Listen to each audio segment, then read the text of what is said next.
é marcante para os historiadores porque tivemos uma conquista que há muito tempo vínhamos batalhando para alcançá-la, que é o reconhecimento da profissão historiador, né?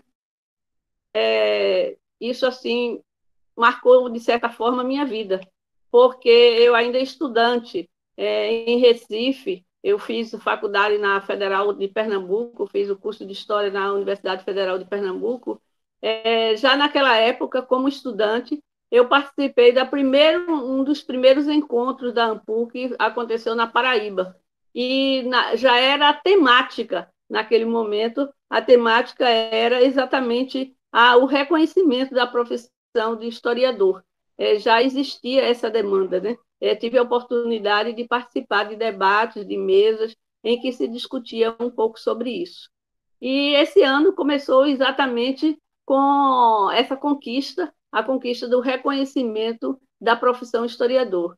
Mas o que é mesmo o ofício do historiador, né? Essa pergunta. E, em geral, a resposta para se atribuir ao historiador dois ofícios principais. O primeiro é a docência e o segundo é a escrita, né? Mas não significa só isso a profissão do historiador. A gente tem muitas possibilidades na profissão do historiador.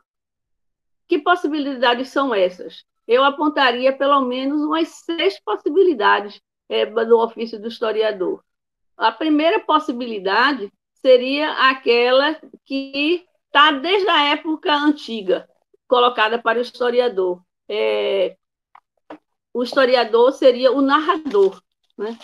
O narrador é aquele que, desde a época mais antiga, na época medieval, os aedos, que contavam as histórias, narravam essas histórias e eram, de certa forma, responsáveis para mantê-las vivas, né?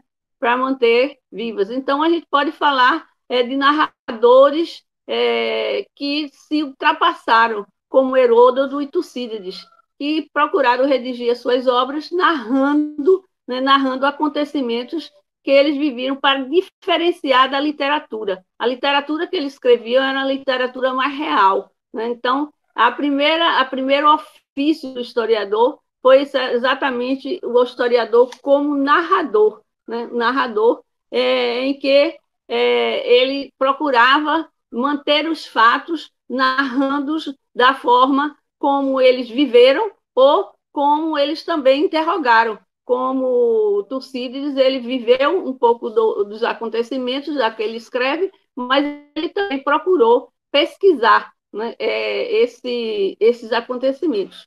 O segundo ofício do historiador, que aparece um pouco mais tarde, mas até hoje ainda é visível, o historiador como biógrafo, né? O historiador, antes de ser historiador, torna-se professor e pesquisador, mas também ele é biógrafo. Ele, principalmente durante os séculos XVI, ele era convidado para escrever as biografias dos reis, de personagens políticos.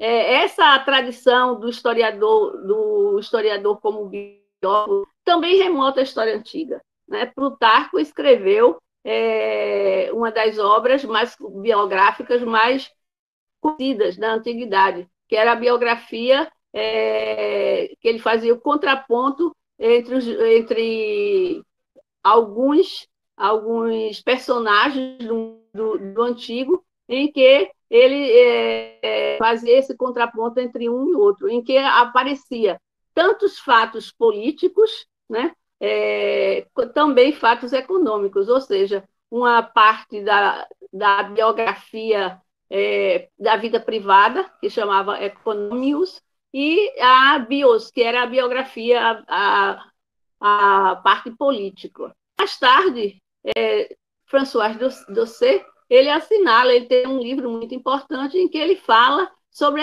essa possibilidade do historiador como biógrafo, né? E aponta que alguns trabalhos foram assim muito ruins, mas também essas biografias, algumas são realmente primorosas.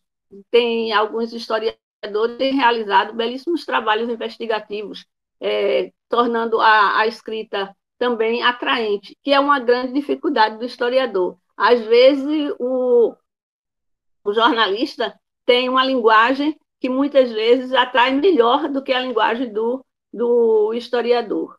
Mas o historiador também pode ser memorialista. O historiador, outra função é a função de memorialista. O que seria essa função de memorialista? História e memória é a mesma coisa? Eu creio que não. Né? Está aí nos escritos de Jacques Le Goff e de outros que a memória é bem diferente da história. Né? A história se apropria um pouco da memória, mas a memória ela engloba memórias individuais e memórias coletivas. Mas qual é o trabalho do historiador aí, em termos da memória? Primeiro, na preservação dessas memórias. No CEDOC, no Centro de Memória da Universidade Estadual de Santa Cruz, nós desenvolvemos um projeto em que a gente trabalhou especialmente com a memória, chamava Testemunhos da História, que era uma das funções do historiador, é produzir fontes onde não há fontes. A história oral era vista, até pouco tempo, né, com um certo receio, mas, gradativamente, com a escola de análise, os historiadores passaram a se apropriar de variedades de fontes e até produzir suas próprias fontes, e tendo a história oral como uma das possibilidades. Né? Então, o historiador passaram a escrever esses registros históricos. Em parte, eles estavam sendo memorialistas, mas eles estavam preservando as memórias individuais. Nós produzimos pelo menos umas 15 entrevistas com personagens aqui da região e que estão todas preservadas e guardadas lá no CEDOC. Uma delas teve o privilégio de se tornar um livro, né, que é As Memórias de Sá Barreto, publicado pela Universidade Estadual de Santa Cruz.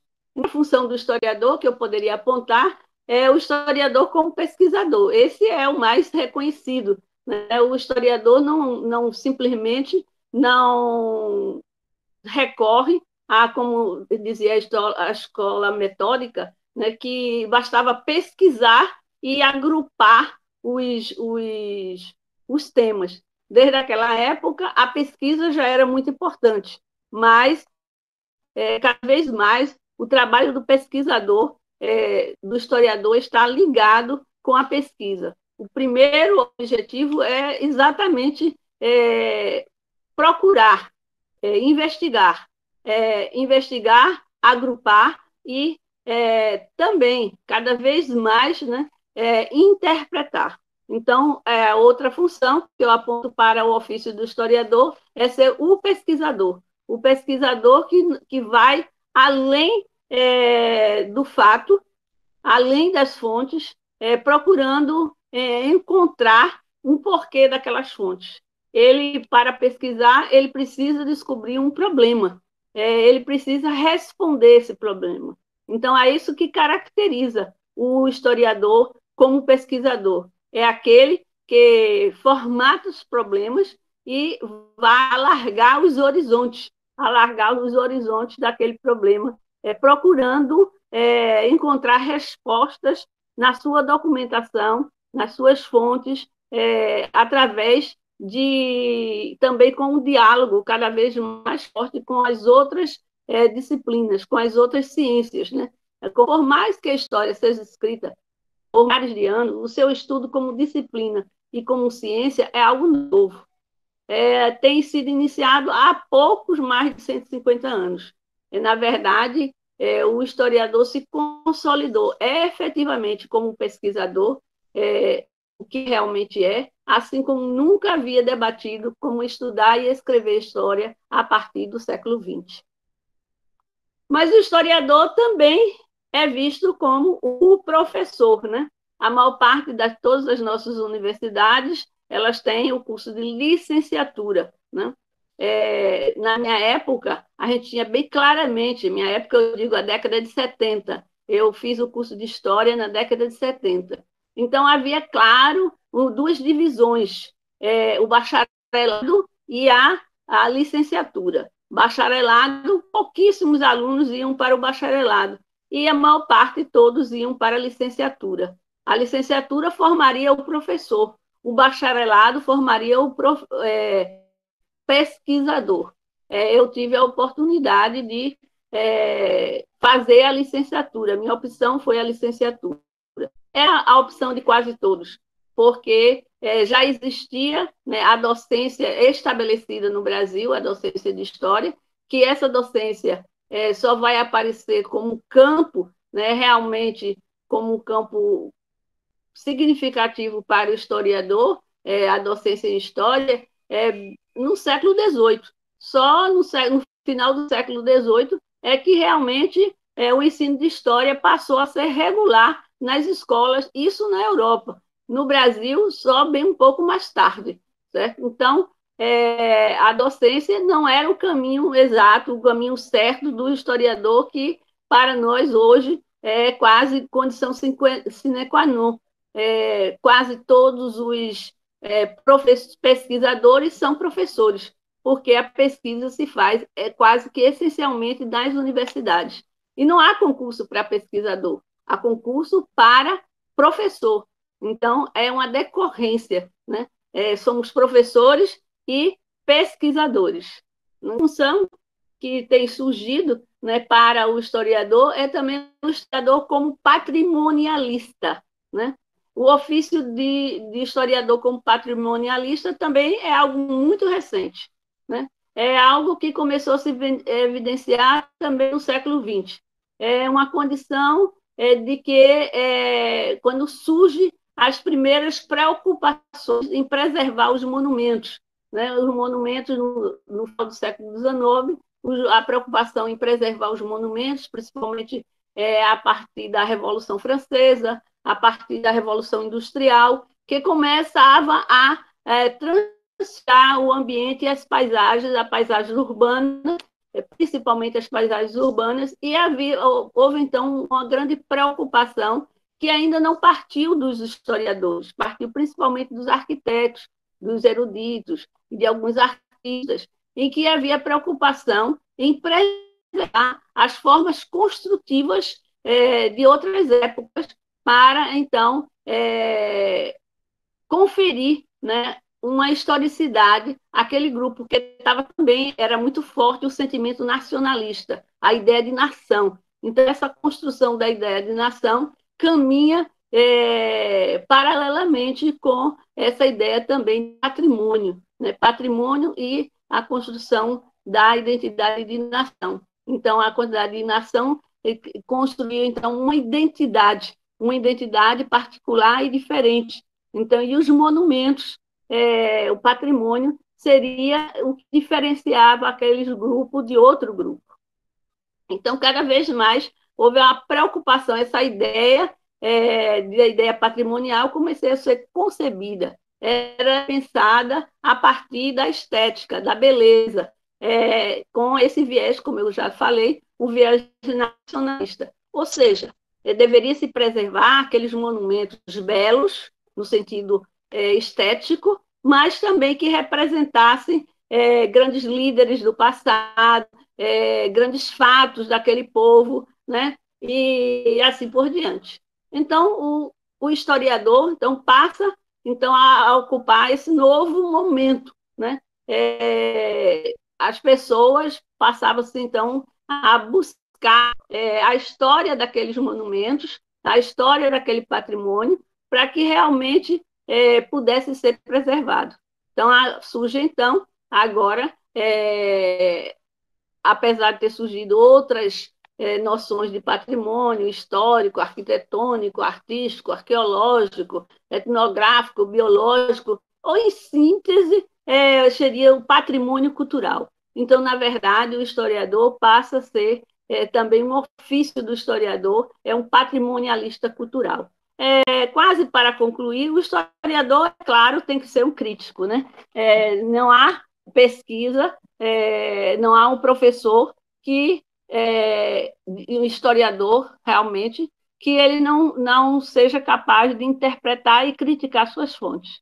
Na verdade, ele não deve emitir juízo de valor acerca do passado, mas ele não pode ser um sujeito, como se queria, um sujeito totalmente neutro. Ele tem que ser aquele sujeito que levanta as teses, né, que apresenta os pontos, que critica o que escreve, né, e escreve para fazer crítica.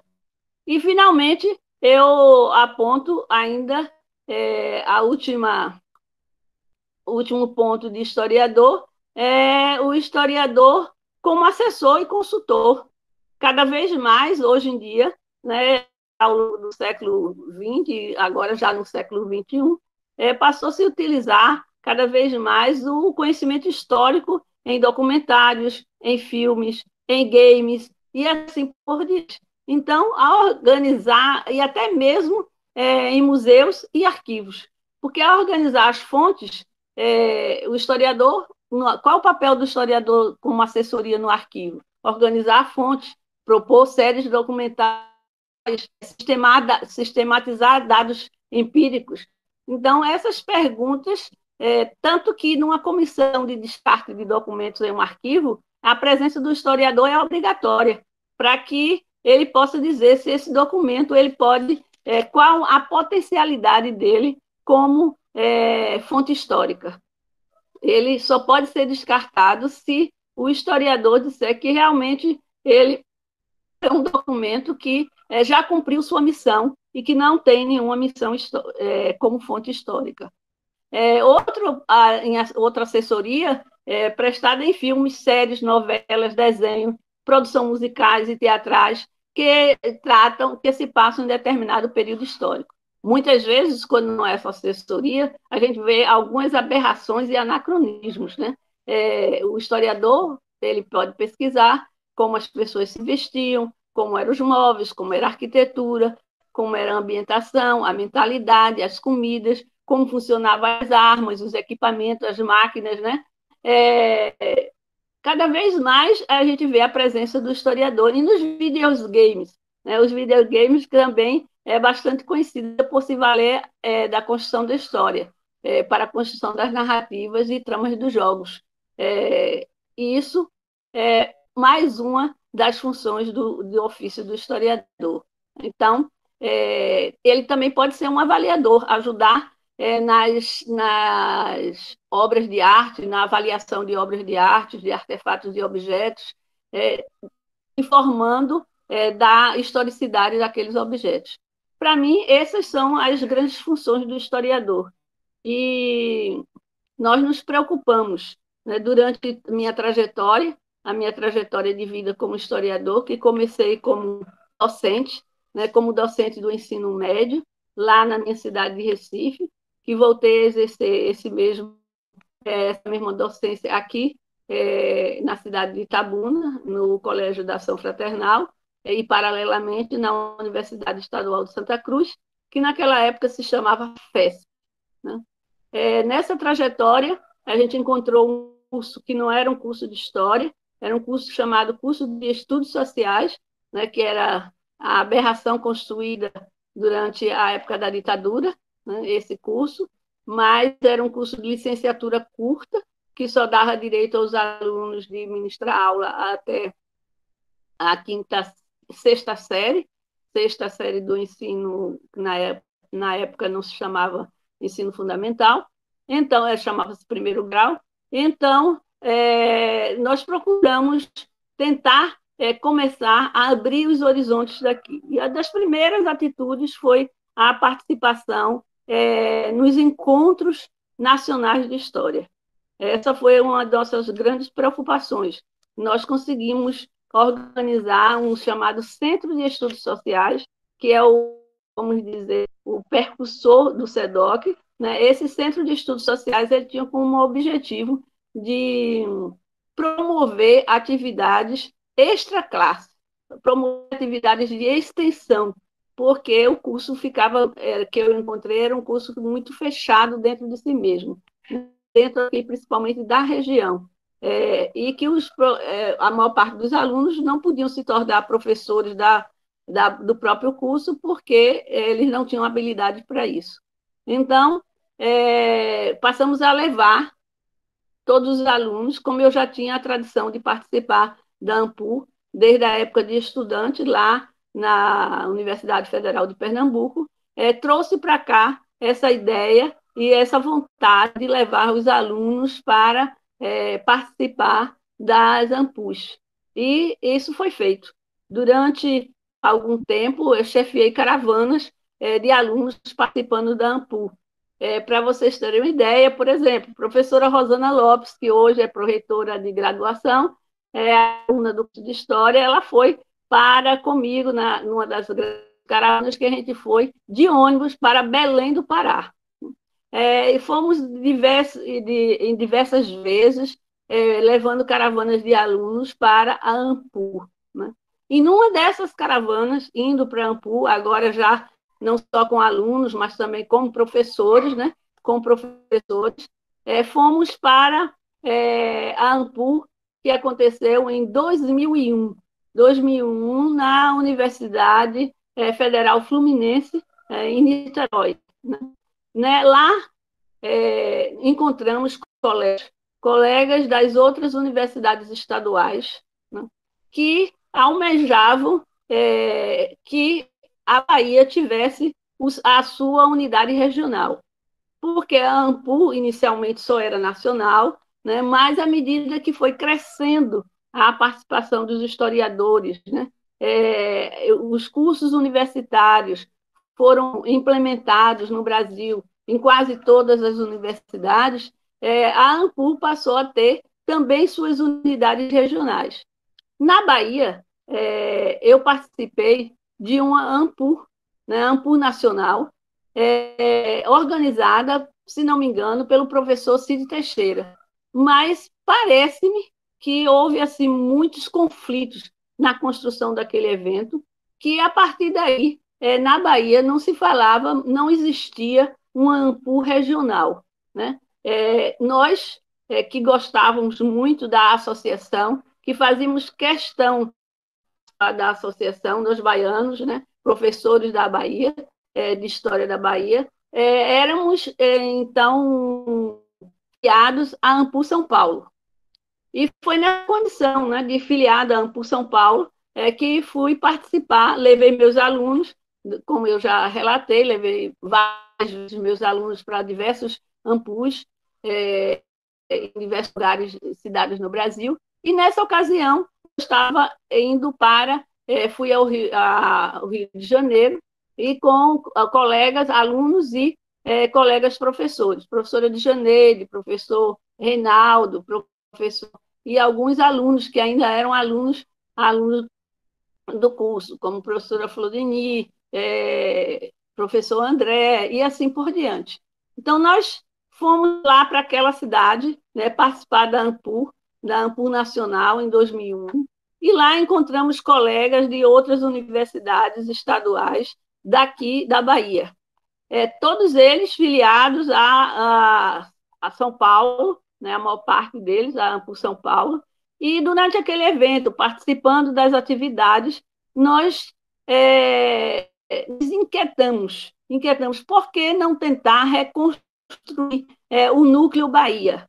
Né? E foi nessa atitude, principalmente incentivada pelo professor Blume, que na época não era professor lá da UESC, era professor lá de Jacobina, né? Então reuniu-se um grupo de professores na biblioteca da universidade, e lá naquela ocasião decidimos, né, esse grupo formado de professores das universidades estaduais, principalmente, acho que não só tinha um professor da Universidade Federal, um ou dois, mas a maioria era das estaduais, resolvemos que estava criado o núcleo Bahia, da AMPU. E nessa mesma ocasião foi determinado que se realizasse o primeiro encontro regional da AMPU Bahia. Nessa mesma reunião, eu fui eleita como presidente, talvez pela minha tradição de estar levando os alunos para Ampur, né, tenha a escolha recaído sobre o meu nome. Então, a partir daí, assumi a primeira presidência da Ampur Bahia, né? E em julho de 2001, com o objetivo de realizar